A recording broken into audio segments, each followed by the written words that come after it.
last week, we talked about, the topic was, he asked you what, and it was all about really terrible questions that people ask in interviews.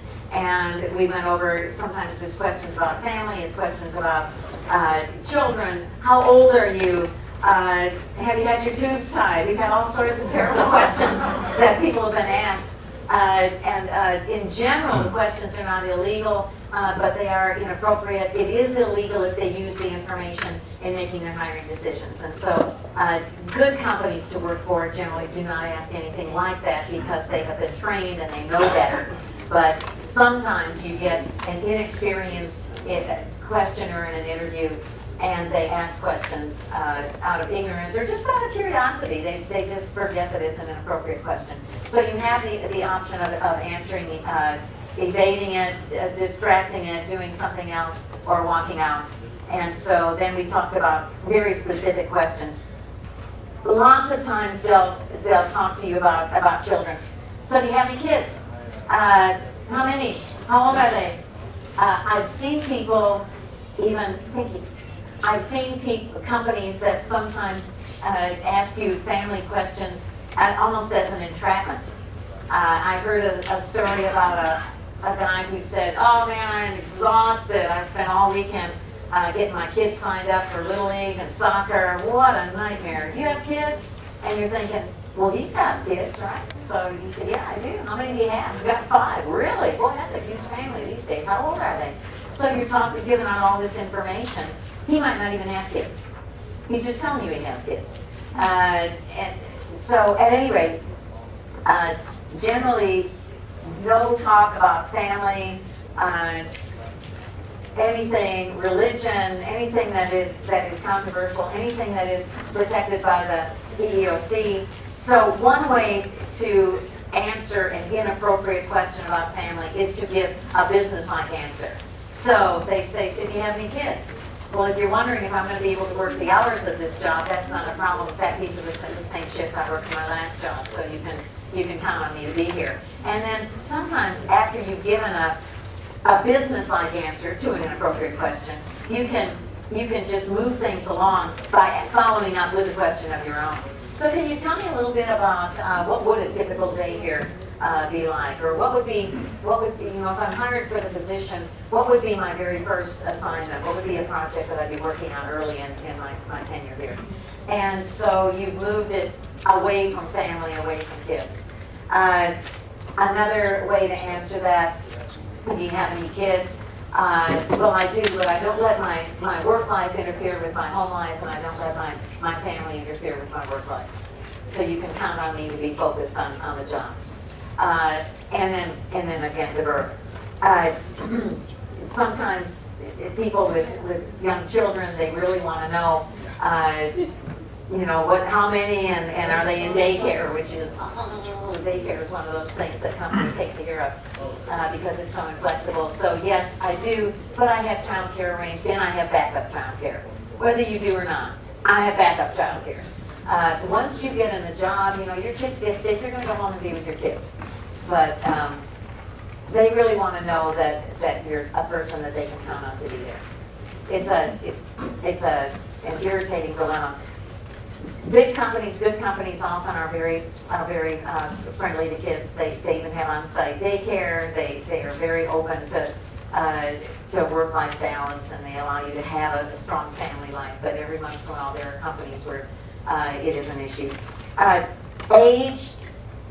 We do mock interview practice at the Workforce Solutions office on Thursdays, and yesterday we mock interviewed a man who, I don't know how old he is. He said he still has, I think he has a child in high school and one in college. But he had over 30 years with, what was that company? Anybody remember? I can't remember. Starting with a T, it's coming back. Anyway, so he had over 30 years with one company, and then he got laid off. He had 6 years, I think, with the next company, and so he's on up there. He's gray-haired, and we tried to kind of trip him up about age, because one of the things it said on the job posting, it seemed as though it's like a fun tech company. They said preferred, or it'll be even better for you if you have your own ping pong paddle. You know, but they also said, we want to hire somebody who's going to be with us for 50 years.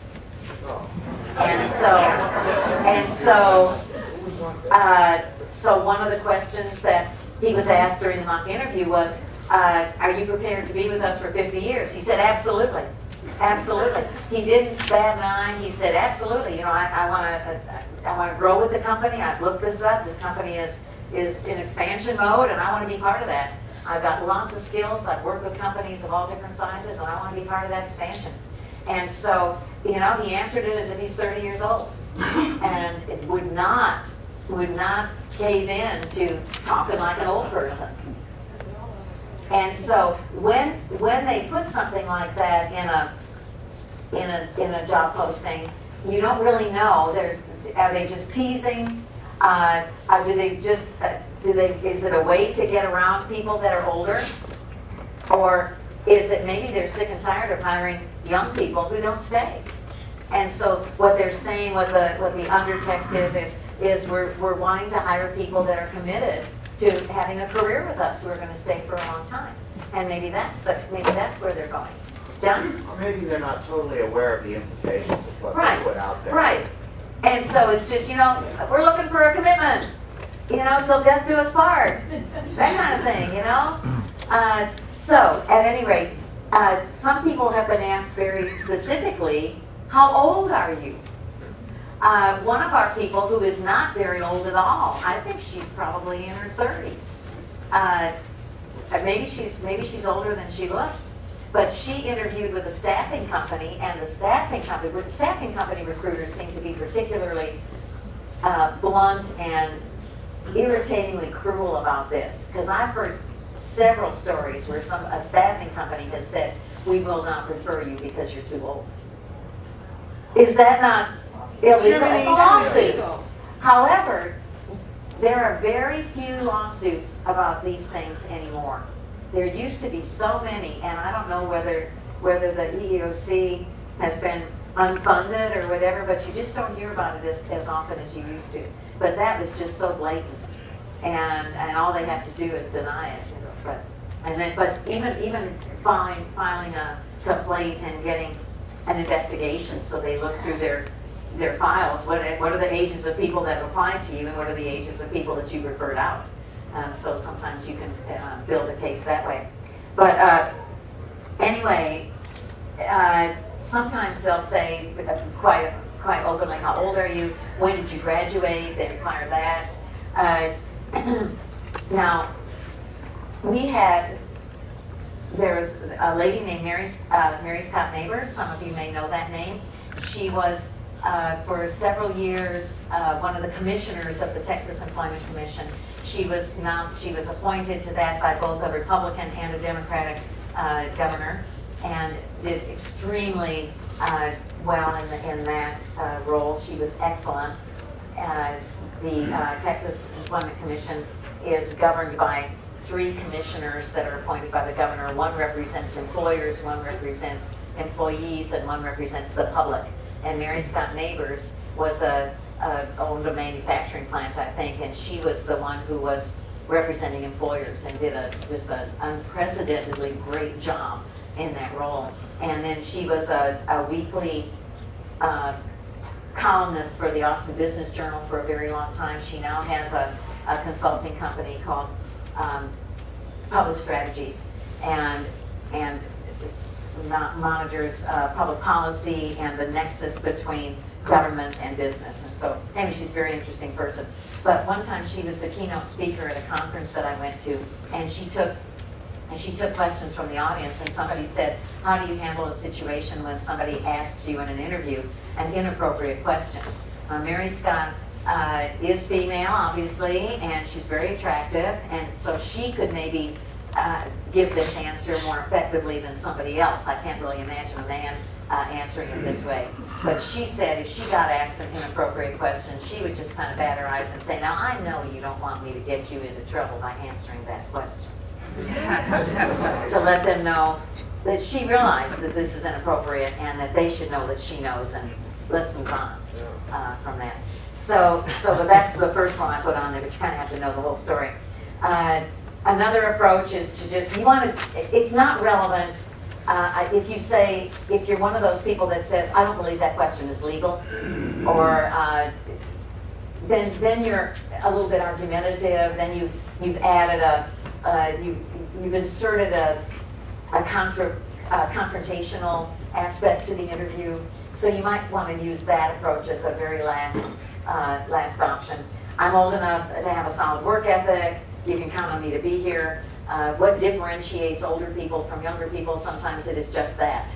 I'm serious about being here on time, doing a good job, focusing on my job, getting the job done, meeting deadlines, somebody you can count on. So I'm old enough to be that person, but I'm young enough that I'm still, I got energy, I'm curious, I come up with new ideas, I'm innovative, I'm excited about this job. So the characteristics that are common to young people, we have those, but you have to celebrate them. Or sometimes they'll say, when did you graduate? Well, of course, in many cases, that's a dead giveaway as to how old you are. So see if you can talk about something else. Pretend that you don't know what they're even talking about. Well, my last classroom training was my PMP certification, which I completed in 2015. I feel as though I've been in school my whole life. In fact, since I was laid off, I picked up 2 new software languages and I created my own website. Does the company provide training on new technology? So we hope that would get you beyond that and also demonstrate that you're somebody who is constantly learning. You're not still milking that degree you got in the 60s, which is totally obsolete. And so you're constantly picking up new stuff. You're always looking for new technology. And but you do not want to give up the date. Don't give that up. It's none of their business and it's irrelevant. Leave it off your resume and don't talk about it in an interview. You could always tell you graduated when you were 22. Do the math.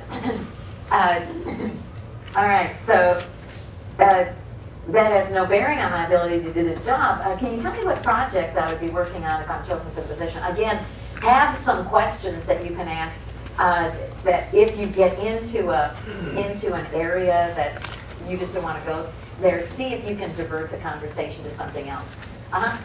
Yes, I've noticed on a lot of the online applications now that they require that you put your college attendant, your graduation dates, GPAs, all that on there, and it will not allow you to go any farther without putting that information in. Yeah. We talked about this a little bit last week. This topic is for interviews when they're actually talking to you. The application, back when they first passed the EEOC laws in the 60s and the early 70s, I can remember that teams of people came all over the country and they looked at the applications of various companies, especially companies with government contracts or companies that participated in interstate commerce, and they said, take this off, you cannot ask this, you cannot ask that. And in order to get contracts, they had to show that they were not discriminating in their questioning on the applications. Well, those days are long gone, are they not? Lots of applications ask those. I don't think it's going to get any better as long as they don't get prosecuted for that. And maybe questions need to be posed to the EEOC and here blatant violations of the EEOC laws and discrimination laws, and they need to be called on it. I don't know why they're allowed to do it. Yes, sir. I've heard that some HR people are starting to ask some of those questions because they're having a lot of fraudulent applications where people claim they have a education or certification and it's not true. So they need to know what year you graduated so they can look up and verify All they need to do is say you will be required to show proof of your education, document proof. So do you have a degree? Yes or no? The date of the degree is discriminatory. Do you have a degree? Right, but and so then if you're getting hired, then they need to see a transcript or they need to see a diploma. Right. And the state often requires that. One of my clients did do that. He lied, he misrepresented himself and said he had a degree. And he came in and was frantic because he said, they want to see it. And he said, I lied, now what do I do? And I said, you tell him you lied and that you will not get that job. Don't ever do that again. It never pays off to lie in any part of the job search process, really. That can so easily come back to bite you. But it's different. They don't need to know the date. If it's a required field, you have to decide. Am I going to fill this out? Am I going to tell the truth? And am I going to fill this out, or am I going to walk away from this job because it's an irrelevant, inappropriate, illegal, whatever irrelevant piece of data? Well, So do you want to work for a company that's going to be like that? Because you know if it's a big company with an online application, they have a legal department. And so it's inappropriate and illegal. a separate issue is when I was last in college, they said that with the increasing rate of technological development, and I don't know if this is actually true, but the professor said that by the time you get done with college, there's so much new technology that to prepare high school kids for college, they've already learned as much as you have as a college graduate. And so I can kind of understand potentially in that aspect, they might want to know what the curriculum was at the time that you graduated. And I agree they could use that information in an illegal way, but it's also could be harmless. So. You know, companies that do not want to discriminate say you have to have a certain skill level. Right. We will test you on this skill level. We will ask you questions about the skills in our interviews. But the date of graduation is irrelevant. It shows if you have a degree. It does. I mean, people with degrees very often cannot start a job and do the job.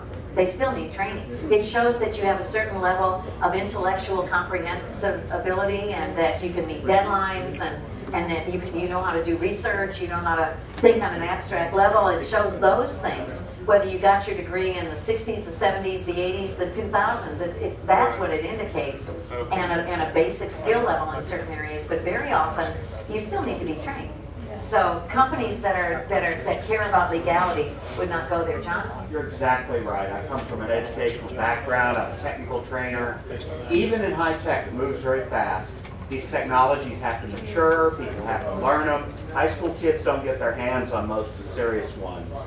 And you don't go to college just to get knowledge of particular applications. You go to learn how to think, work with other people, that sort of thing. So We had, that's the excuse me, I'm bogus sorry. answer. You're right, Kathy. Well, thank you for that validation. We had a speaker some years ago who was a futurist, and one of the things he said was that he sees more and more of a trend where companies put more value on a professional certification than they do an advanced degree, because the professional certification is sort of the real-time, in-demand skills with often not only classroom training but hands-on problem solving and that sort of thing as well. And that's why the things that we offer from these various schools are so marketable. Companies will say we need these skills, and then a school will create a program to provide training in those skills.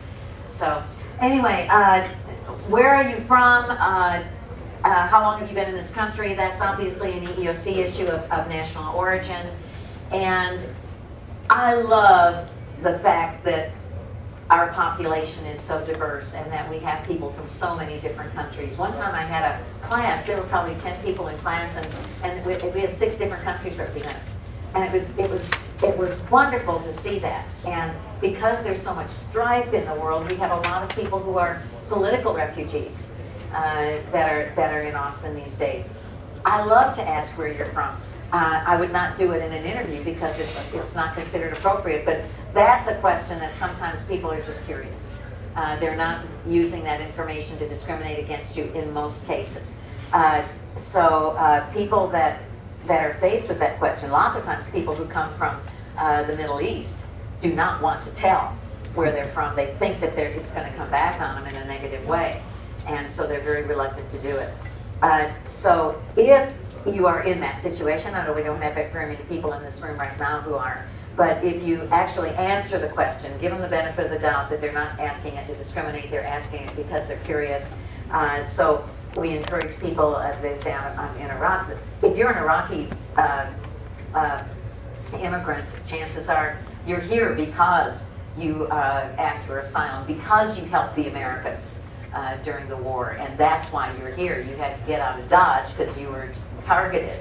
So you explain that. I helped the Americans during the war, and now I asked for, I'm here because I have asylum here.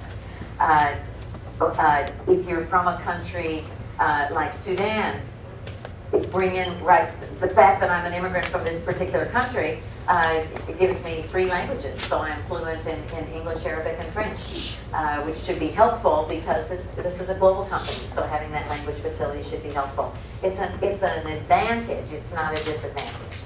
And then sometimes you get asked that question because you look as though you should be from another country, but you're not. And so if you say, yeah, I'm from Brooklyn, that's where I was born, you may consider it another country. Yeah, okay.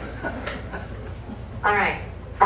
Money questions, and I think that's where we end this. The 2 irritating money questions: what did you make on your last job, and what kind of money are you hoping to get in this particular job?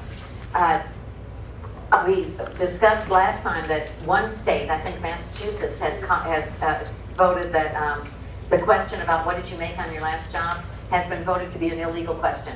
That law is going to take effect in 2018. There are many, many articles about how irritating and how irrelevant that question is. And so companies still ask it, and very often they use that information in making their offer to you. They're going to make their next offer to you, and it will be slightly higher, maybe $5,000 more than what you were making on your last job. And so they want to know that so that they can gauge how much you'll accept. So often, it's a terrible question because you were underpaid in your last job, and if they're going to perpetuate that, then that's not helpful to you. So you want to try to get them beyond that. You know, that information is not really relevant to this. That was a different industry, it was a very different company, it was a very different job. And I was at the top of my game. I don't expect to get that kind of money in this job, which will require a bit of a learning curve, and I'm starting out as a neophyte in this job, so I don't expect to make that. I know what this job pays. I'm happy with that salary. So that's one way to do it. My last company was a startup.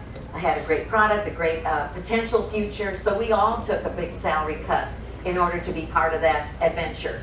And when it went under, I would not expect you to pay me that low salary in this company where I have a great deal of qualifications. What is the industry standard? You know, I expect to be paid the industry standard. This is what I bring, and so that salary that I made before is irrelevant. So I've given you a bunch of different things that you might want to consider. If you want to just go ahead and tell them what you made, that's up to you. We've seen more and more companies lately who have said, what did you make on your last job? And that needs to be verifiable with a W-2 form. We want to see your tax records. So irritating that not only do they ask the inappropriate question, but they don't necessarily believe what you tell them when you tell them that they want validation of that. But we've seen it more and more often, so just be prepared if they ask you for that. They do, that is their right to ask you for that. And sometimes companies will give that information. They will say the dates of your employment, what was your job title, and sometimes they will give up what your salary was. So you have to be very careful if you're going to try to misrepresent that. The salary question, especially when asking the W-2s, is that mostly for sellers, or are they doing it more across the board? We've had, so the question was, are they doing that for sellers or is that across the board? We've had that asked of all kinds of people, product managers, project managers, developers. So yeah, really irritating. And the important one, what salary do you hope to make on this job? What is your anticipated salary for this job? That has got to be based on a great deal of research. Do a lot of research. There are many, many places that you can do compensation analyses. Salary.com, salaryfinder.com, payscale.com, glassdoor.com. Indeed has a very good compensation area. If you know somebody who's currently working in HR, they will probably have access to the Bradford compensation data, which is what lots of companies use. The Department of Labor has a very clear, detailed report based on the salary reports that companies have given them as to what they're paying their people. So do a lot of research so you understand what is the current market for your job. And then we've given you a series of different things. I understand why you need to know that, but I can't possibly answer that until I know more about the job and more about the responsibilities of the position. If we could just postpone that discussion and talk a little bit more about the job, I'd be happy to do that. I'm looking for a job that's interesting, that's challenging, that's fun. That's really more important to me than salary right now. So I really would like to, talk about the job. If you agree with me that we're the right person for this job, we're not going to have a problem coming up with some kind of a compensation package that's a good fit for both of us. And that's really the bottom line. Since this is a new industry for me, I wouldn't expect to make what I made at my last job. I understand there's a bit of a learning curve. Based on the research that I've done, the normal salary range for this position is this to this. Is that in keeping with the budget that you have for this particular position? Show that you kind of understand where they're going with that. There are lots of different ways that you can answer it. Some of you may remember one of the very best presentations we've had recently was Chad Zepernick, who talked about, his program was called Lessons Learned, How I Landed My Great New Job. And he talked about how he landed his fabulous job with GM. And he didn't talk about the salary here, but he came into my salary class that I teach on Wednesdays, and he talked about it there. And he said that, and he had come through my salary class and tried all the little tricks that I gave him, many of which are on here. And in the screening interview, they said, oh, and let me just tell you this, he had done his research and he said that GM, the salary range that they paid here was wide, but it was low. It was a little bit low. And the salary range that they paid nationally was narrower, but it was higher. And so they said, what kind of money do you expect to make in this job? And he said, well, I can't answer that until I learn a little bit more. Could we postpone that? And they said, no, this interview is not going to proceed until we know. And he said, well, I'm sure you have an amount budgeted for the position. What's your budgeted amount? And they said, no, we're not going there. You tell us. Well, based on my research, and they said, and we need a figure. Talk about gatekeepers, irritating. You want to work for that department? Anyway, they said, we want a figure. So they were leaping ahead. He didn't even know if he had the job yet, and they're already talking about money and very specific, which is what people say, never give a number, never give a number, never give a number. So he did. He gave a number, and he gave a number that was at the low end of the high range. Okay? So really outside of what they normally pay for Austin. And they didn't say anything. And he said, is that within your range? Yes. So they went on, and he got the job, and they offered him $2,000 less than the figure he had quoted. But they have a bonus program as well. And they said the average bonus was 13% of your salary, which was going to be way more than that. And they said some people were able to double their salary based on the bonus. But then they also, he said, asked him to provide 3 years of IRS forms, 3 years of W-2s. So anyway, research. What you negotiate in salary and what you tell them depends on the industry, the industry sector.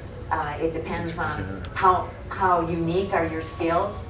If there are dozens of people who do exactly what you do, your ability to leverage that and ask for more money is, of course, diminished. But